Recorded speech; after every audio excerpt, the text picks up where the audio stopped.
Hey, salut à tous, c'est Justine. J'ai eu l'idée de cette vidéo là il y a à peu près une vingtaine de minutes. Du coup, je vous la filme comme ça, en mode un peu pas trop préparé. D'habitude, je prépare un peu plus mes vidéos. Je vais vous expliquer aujourd'hui pourquoi je suis pas fan des Insta Vis Reality. Vous expliquer d'où vient ce phénomène et pourquoi pour moi c'est assez hypocrite. On va voir tout ça ensemble. C'est parti.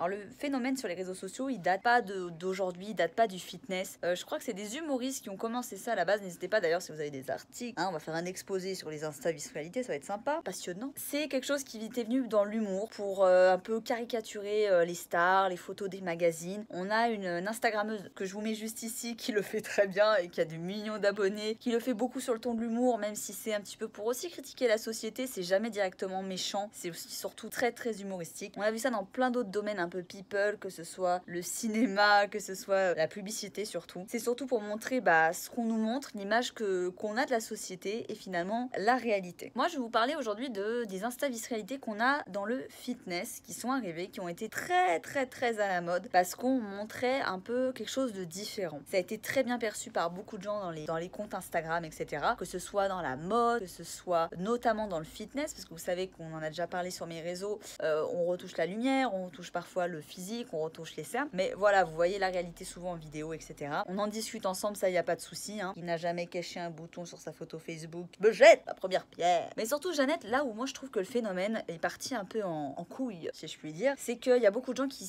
créent des comptes que de ça. Et moi, ça m'énerve. Ça m'énerve parce que ça détourne le message initial. À la base, effectivement, c'est montrer qu'une fit girl, ça peut très bien faire un super posing devant son miroir. On se met toujours en avant, on se met toujours dans nos meilleures poses. Là, on est à notre avantage finalement. Et aussi que la réalité, on est toutes pas forcément hyper flex toute la journée, on n'est pas forcément toujours hyper gainé, etc. Et souvent en photo, on est gainé, flex, en posing, etc. Avec la bonne lumière, etc. etc. Moi-même, à mes débuts, je pensais que les fitness girls que je suivais, les américaines, celles qui ont des millions, elles étaient toujours comme ça. Genre toute la journée, elles étaient gainées, toute la journée, elles étaient avec les abdos, etc. Et avec le temps, je me suis rendu compte, en étant aussi un peu sur les réseaux, que c'était pas forcément le cas. Là où je trouve ça un peu vicieux, c'est que maintenant, t'as beaucoup de comptes fitness, donc des jeunes comptes, je parle de gens qui ont 10, 20, 50, 60K, qui s'amusent à grimper, on va dire, sur les réseaux, en ne faisant que des Insta Reality, mais ce que j'appelle moi le drama. Le drama, qu'est-ce que c'est? C'est pas seulement montrer quelque chose de positif, soit en montrant une photo de soi normale, c'est forcément clasher les autres. Dire, regardez, moi je vous montre la réalité, moi je suis comme vous, je suis pas comme ces filles là, ces connasses, moi je vous montre la réalité. Alors peut-être que cette vidéo sera interprétée comme un drama, et moi je trouve que c'est un sujet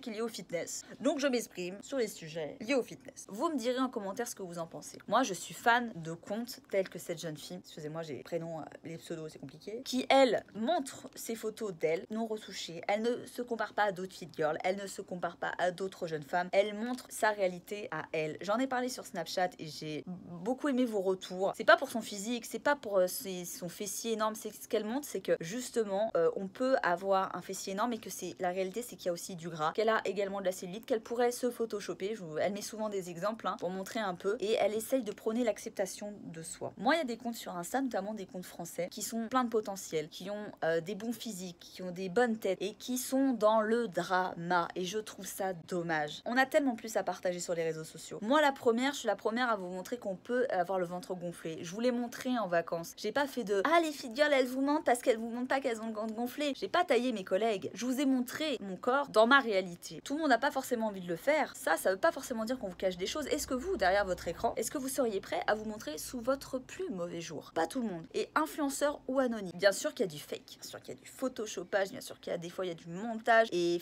qu'est-ce que vous voulez? Moi j'en vois plein. Est-ce que j'en fais des pavés, des articles? Non. Parce que l'important c'est qu'est-ce qu'on donne, nous, qu'est-ce qu'on donne comme message, nous, dans nos vidéos. Alors je suis désolée, je suis avec ma Steady, ça bouge un peu, j'espère que le format vous plaît. En plus de ça, c'est souvent des photos de filles qui toute l'année se mettent en bombe, ou elles se mettent toujours à leur avantage, elles ont des super physiques et de temps en temps elles vous font une petite piqûre de rappel en mode ah mais moi je suis une meuf drôle, et moi je vous montre la réalité, mais moi je suis pas jolie, alors qu'elles sont toujours quand même super canon. Voilà, je trouve ça hypocrite. Si tu veux vraiment montrer la réalité, montre-toi sous ton mauvais jour tout le temps, toute l'année, sur tes réseaux sociaux, sur toutes tes photos, parce que le no make-up, no lumière, no posing, mais d'être quand même en mode super fraîche et on sait qu'il y a de la prépa, oui, on sait qu'il y a de la prépa, ne nous la fait pas à nous les Jeannettes, on sait qu'il y a de la prépa derrière la photo moche. Ce que j'aimerais que vous reteniez de cette vidéo, c'est que stop le drama, stop la dénonciation. Vous avez des valeurs, montrez-les, postez-les, donnez du positif. Moi ça m'a fait rire 5 minutes, mais H24 toute l'année, oh, changez de disque les gars, changez de disque. Montrez-nous comment vous êtes en mode vraiment dégueulasse pour de vrai et pas en mode mise en scène dégueulasse. On verra si c'est la même. L'acceptation de soi, ça passe par un travail sur soi-même et pas sur le rejet ou la critique des autres. Je le fais un peu dans cette vidéo forcément puisque je dénonce quelque chose que j'aime pas. Après il n'y a pas d'attaque personnelle, cette vidéo ne vise personne, elle vise un effet de mode, elle vise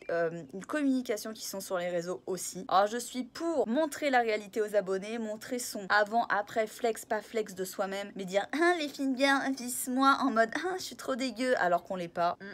No way. Donc je sais que cette vidéo, bah elle peut prêter à débat, on peut ne pas être d'accord avec moi, il y a plein de choses positives dans certains Insta Vis Reality, mais personnellement pour moi je trouve que c'est quelque chose qui est devenu un peu hypocrite, et je dis bien qui est devenu, qui ne sert pas forcément la cause ou le sujet. L'important avant tout est de donner du positif, d'expliquer aux gens qu'on est tous pas forcément gainés toute la journée, on peut avoir un peu de gras en étant sportive, que c'est pas grave, que on n'est pas en forme, en gainé, flex, pas gonflé toute la journée. La rétention d'eau, les hormones, la chaleur, le climat, l'alimentation, le stress, la diète, le sport, il y a plein de facteurs qui font que le corps fluctue dans la journée, dans la semaine, dans le mois. Voilà team, j'espère que cette vidéo vous aura plu, j'espère que ça vous aura permis de connaître un peu plus et de débattre sur ce sujet-là. La barre de commentaires, elle est libre. Abonne-toi Jeannette parce que tu connais le dicton, ça fait maigrir. Tu as aussi mes réseaux sociaux qui sont ici où tu as tous les tutos training que je partage gratuitement, et également lâche un pouce si t'as kiffé cette vidéo et pour soutenir la chaîne. Voilà, bref, je vous quitte, je parle trop, je vous kiffe.